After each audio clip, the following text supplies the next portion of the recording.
નમસ્કાર, આપ જોઈ રહ્યા છો તકલીફ 24 ન્યૂઝ.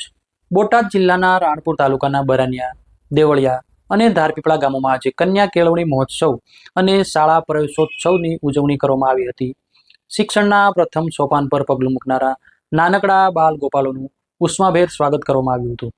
આ પ્રસંગે વિદ્યાર્થીઓને શિક્ષણના મુખ્ય પ્રવાહ સાથે જોડવા, તેમના ઉજ્જવળ ભવિષ્યના નિર્માણ માટે પ્રોત્સાહિત કરવા તેમજ વાલીઓમાં શિક્ષણ પ્રત્યે જાગૃતિ લાવવા વિવિધ કાર્યક્રમો યોજવામાં આવ્યા હતા.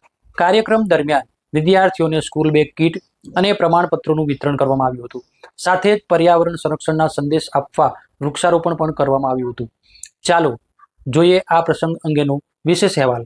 તારીખ 24 જૂન 2026ના રોજ બોટાદ જિલ્લાના રાણપુર તાલુકાના બરાનિયા, દેવળિયા અને ધારપીપળા ગામોમાં કન્યા કેળવણી મહોત્સવ અને શાળા પ્રવેશોત્સવ અંતર્ગત ભવ્ય કાર્યક્રમોનું આયોજન કરવામાં આવ્યું હતું. કાર્યક્રમ દરમિયાન પ્રથમ વખત શાળામાં પ્રવેશ લેનારા વિદ્યાર્થીઓનું હર્ષોલ્લાસ અને આત્મીયતા સાથે સ્વાગત કરવામાં આવ્યું હતું.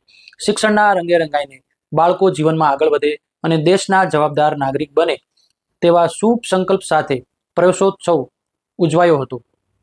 આ પ્રસંગે ઉપસ્થિત મહાનુભાવો, શિક્ષકો અને વાલીઓએ બાળકોની શિક્ષણનું મહત્વ સમજાવ્યું હતું અને નિયમિત અભ્યાસ દ્વારા પોતાના સપનાઓ સાકાર કરવા પ્રેરણા આપી હતી.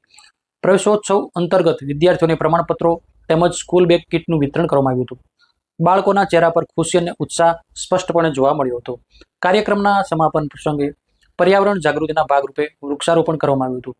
ઉપસ્થિત મહાનુભાવોએ વૃક્ષોના જતન અને પર્યાવરણના સંરક્ષણ માટે સૌને સહભાગી બનવા અપીલ કરી હતી. શિક્ષણ અને પર્યાવરણના દ્વિસંદેશ સાથે આ કાર્યક્રમ સફળતાપૂર્ણ પૂર્ણ થયો હતો. રિપોર્ટર હરેશભાઈ ભિટોરા સાથે ભીખુભાઈ મકવાણા, તકલીફ 24 ન્યૂઝ, રાણપુર.